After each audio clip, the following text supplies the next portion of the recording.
The following podcast was recorded while visiting a haunted road in Forsyth County, Georgia. While video of the trip is available, it's not necessary.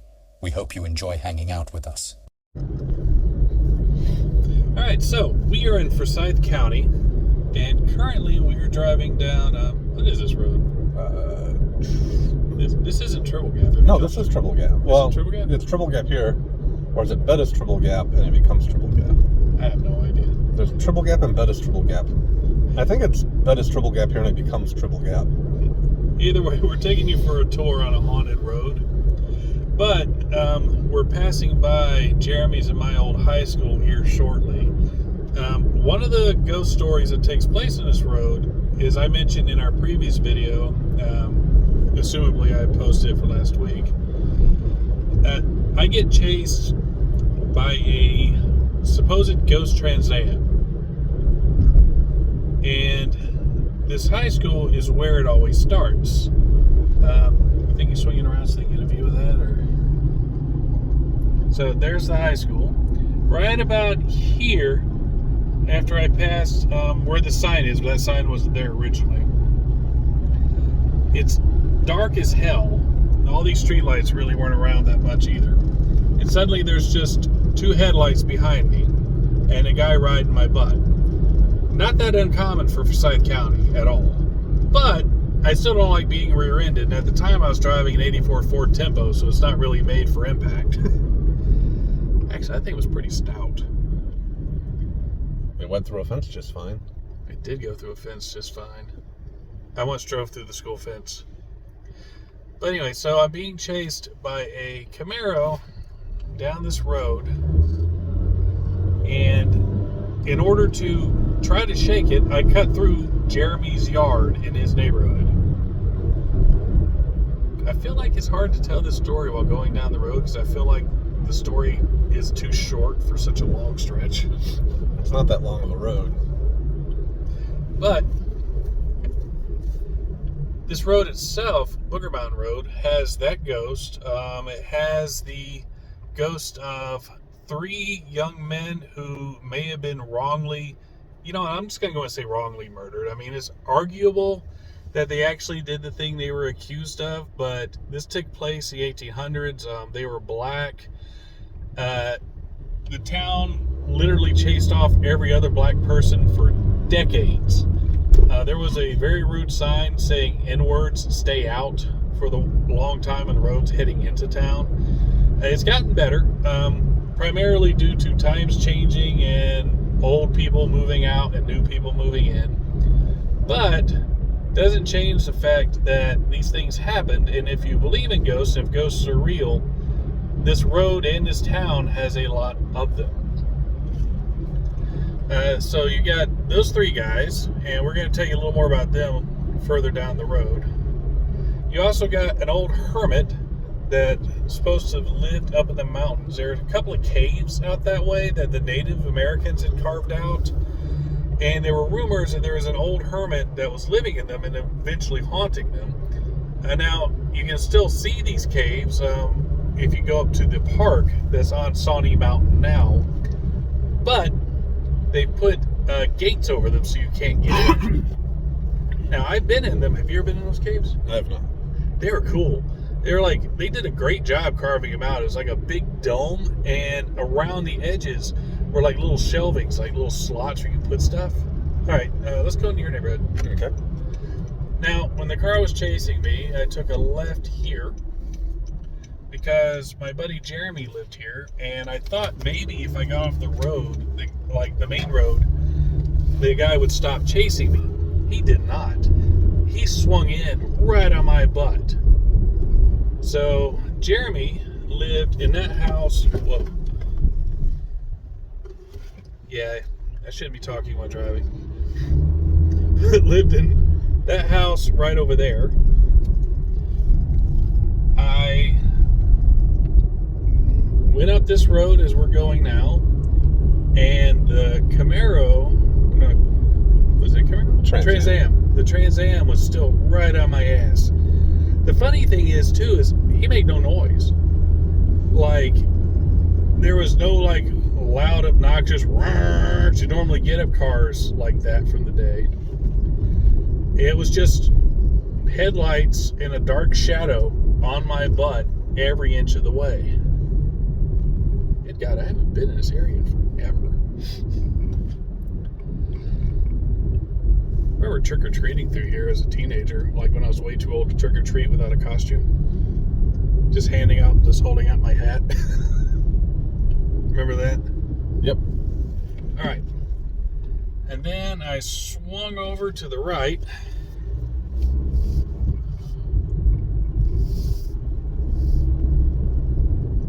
You know, somehow I remembered your neighborhood being smaller than this. It's not that big of a neighborhood. Of course, when I did this, I was going really fast originally.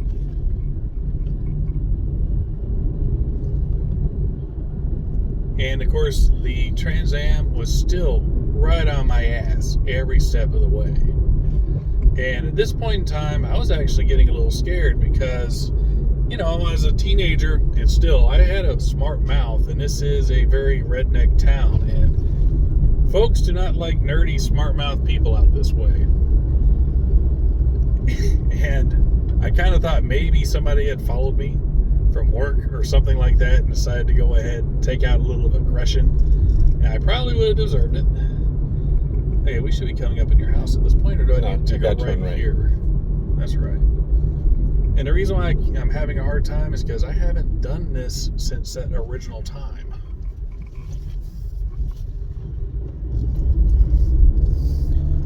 So at this point in time, he's still on my ass, and are we at your house? Yep, there's my house. So at this point in time, he's still on my ass. I decide to try to throw him off, and I cut through Jeremy's yard right down that way as I'm driving on their yard now. Less so than you did before. Oh, yes. No, I drove dead center of the yard. Jeremy's dad was pissed. Like, really pissed. And I sympathized without telling him I did it. And the funny thing is, the only tracks on the yard, and Jeremy can attest to this, were mine. There was only one set of tracks. So, guy's still on my ass as I cut through his yard. What is this guy doing? Go!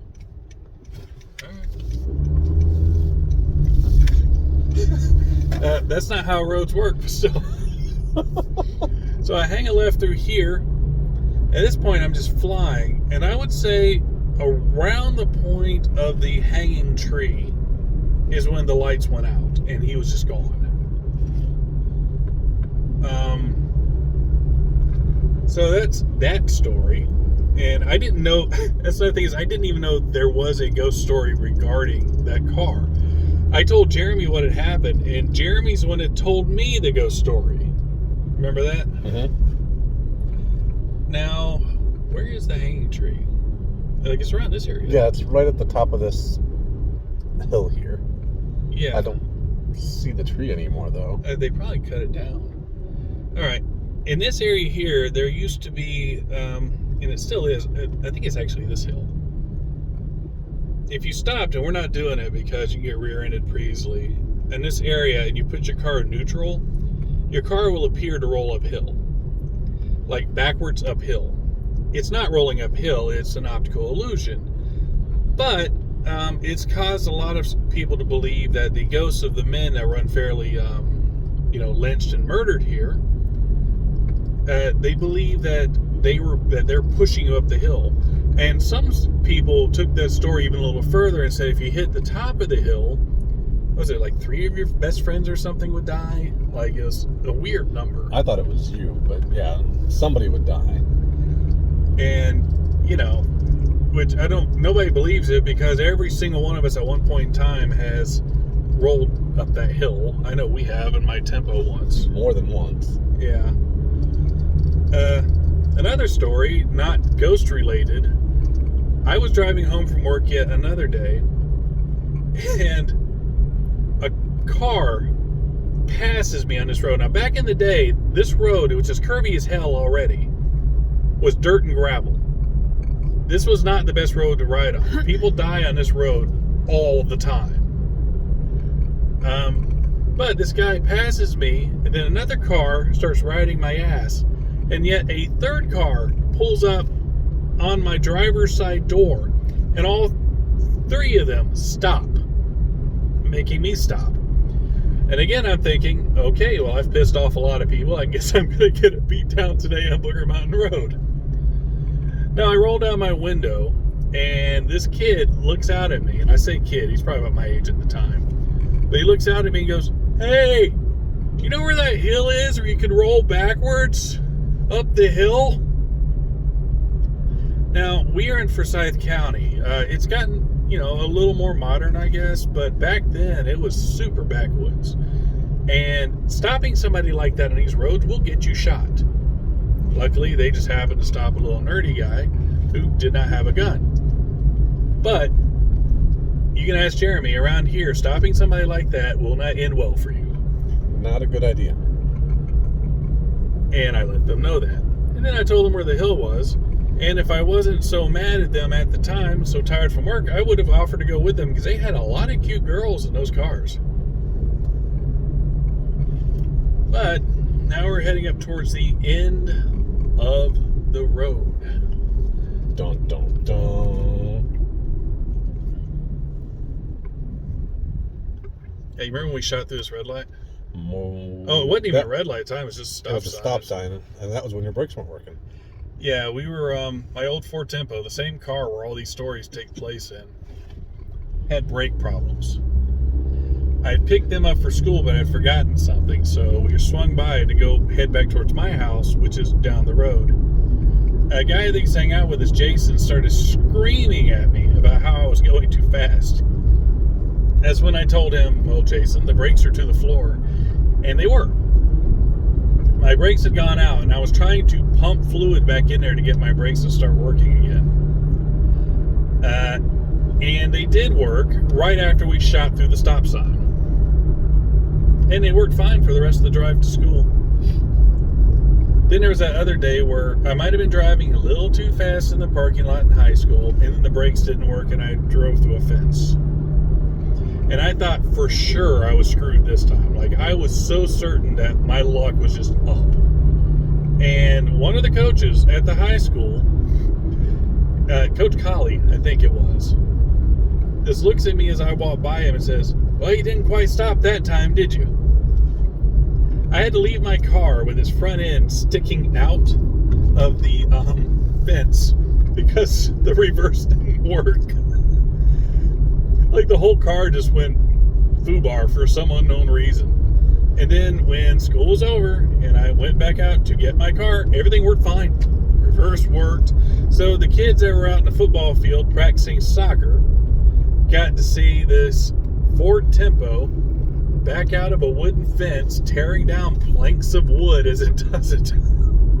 Oh, there's a good shot of Booger Mountain. You see that? Yeah, but don't see it in the picture. Oh, your GoPro will see it, though. No, it doesn't. Oh. All right, well, directly before us is Booger Mountain, named that because it's haunted, and you can't see it because... Maybe just turn on your brakes. Well, it's not going to make the mountain appear. Do you see it now? Oh my God! I guess I could have put on my brakes on turbo gap. I don't really drive with brakes. I'm also a bad driver. Maybe I should. Now, was the Tempo also the car that if you hit the steering wheel just right, it would cut off? Yes. Matter of fact, if I'm thinking right, I think we're heading up to the road where my friend Thomas didn't believe me when I told him that was a situation. I said, "Yeah, this car's got issues. I'm going to get it replaced. My steering wheel." And there's a haunted jogger. If I want to get back to Turbo Gap, I take a left, right? Correct. But I told Thomas, I was like, "Yeah, I need to get this car replaced because if you hit my steering wheel, it just shuts off the engine. And the engine's really hard to get started back because I think it floods. I think that's the problem. Like, if you just shut it off that way?" No, I think it had an ignition cylinder issue. Something in the steering column electrical. Okay. But Thomas Thomas doesn't believe me. Now, I pull out onto my road, and Thomas reaches over and bap, hits the steering wheel, shutting the car down, as there's a semi-truck coming down the road towards us. Thomas goes, huh, it really does stop. Like, yeah, it does, as I'm cranking and cranking and cranking. Cranking. Tim, there's a truck coming. I see that. Cranking. Huh. You know, I might just get out. Oh, you can. Cranking.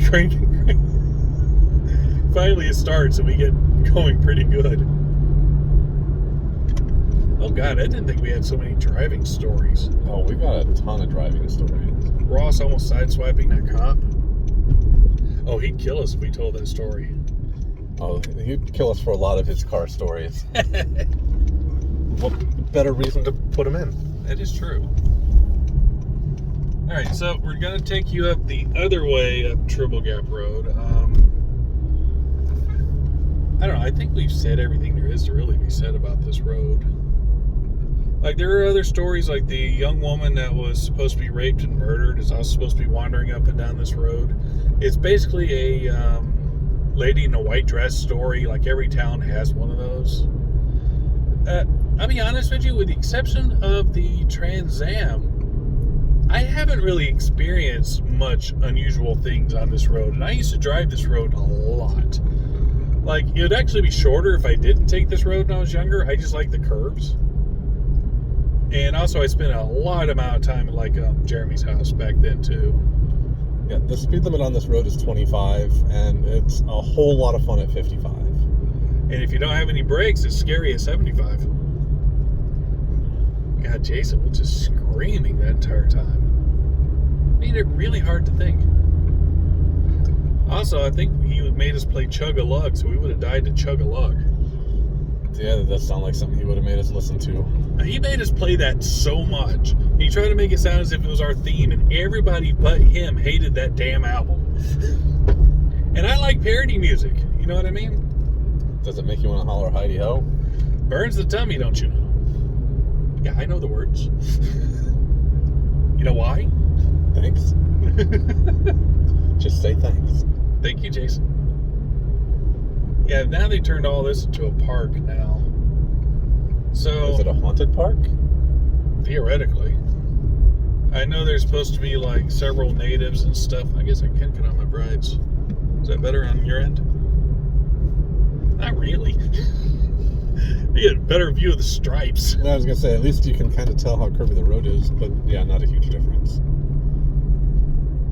But the reason why I don't drive with brides is because I forget to take them off when people pass. Oh, then you do need a Tesla. They've got auto brights. Do they? Yeah.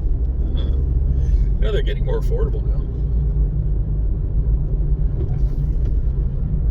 Now, I spent, like, even before I could drive, I walked up and down this road so many times.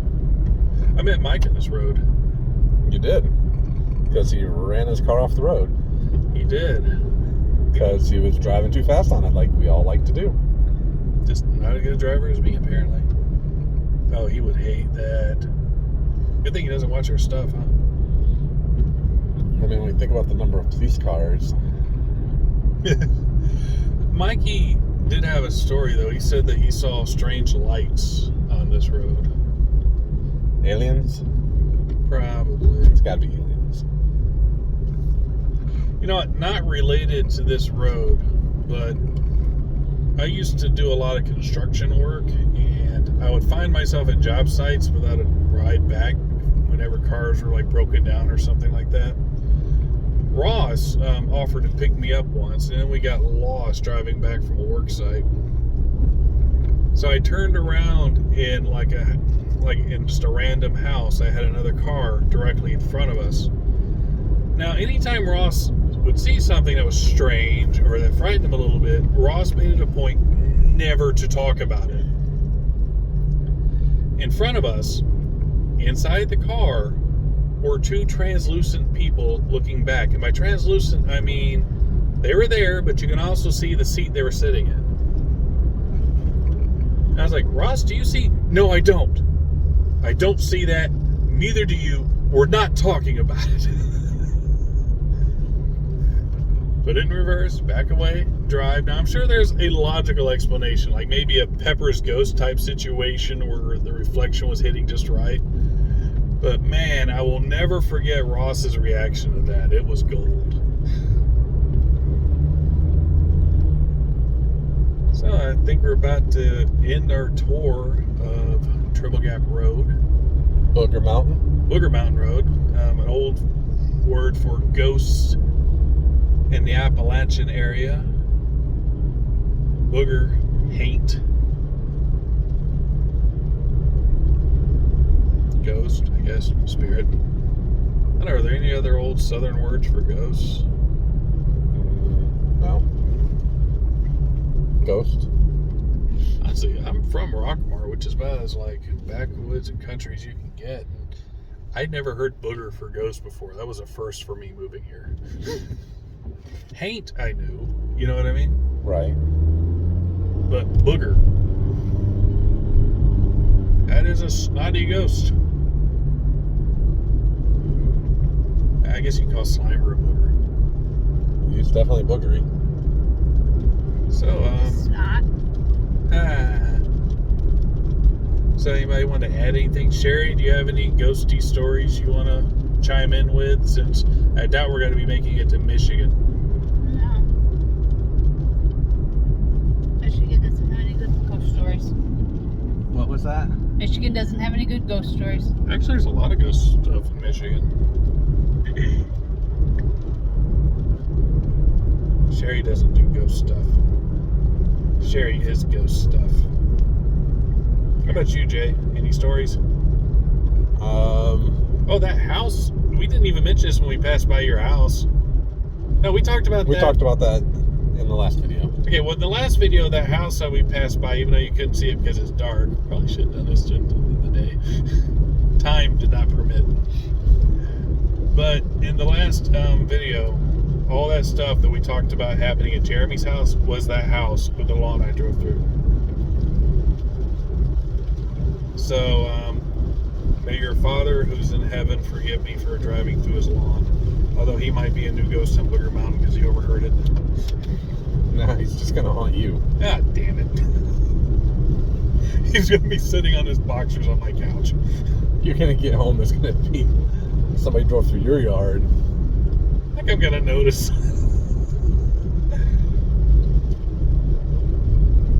He's going to show up to ruin my yard, see how bad it actually is, and start mowing the lawn out of aggravation.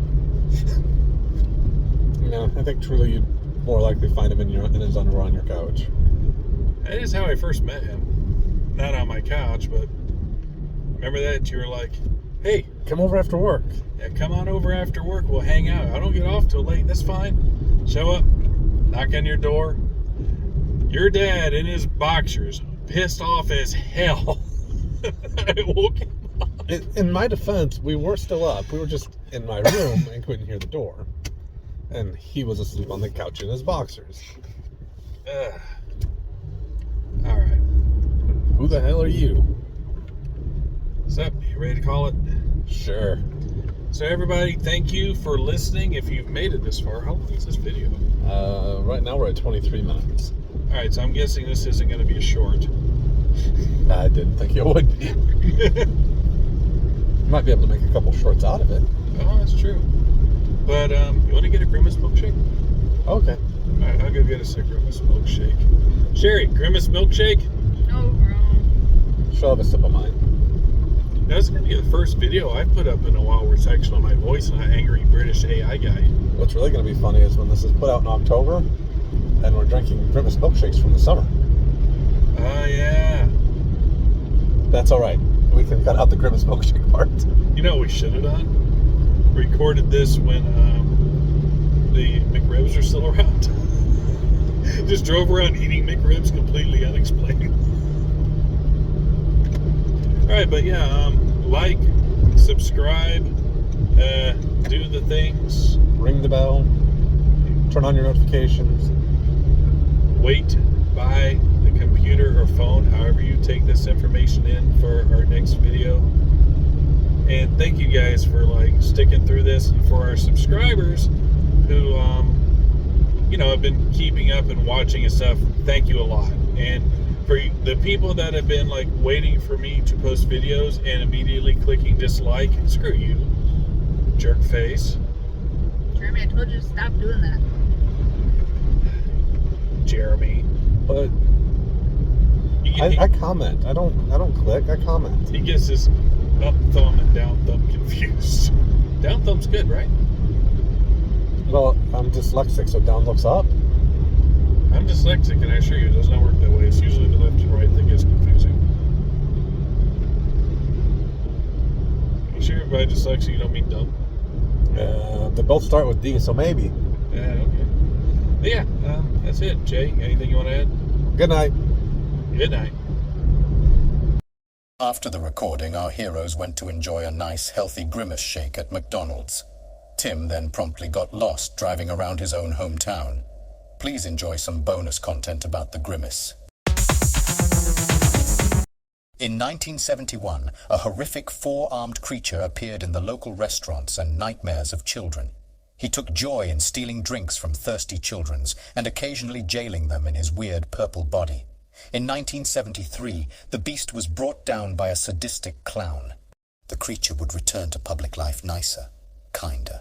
2 of his forearms amputated, perhaps as a warning, or the clown simply got bored. This year we celebrate the birthday of the once evil Grimace. The clown has commanded all of his loyal subjects to christen the following as the Grimace birthday meal: a Big Mac or 10-piece nuggets.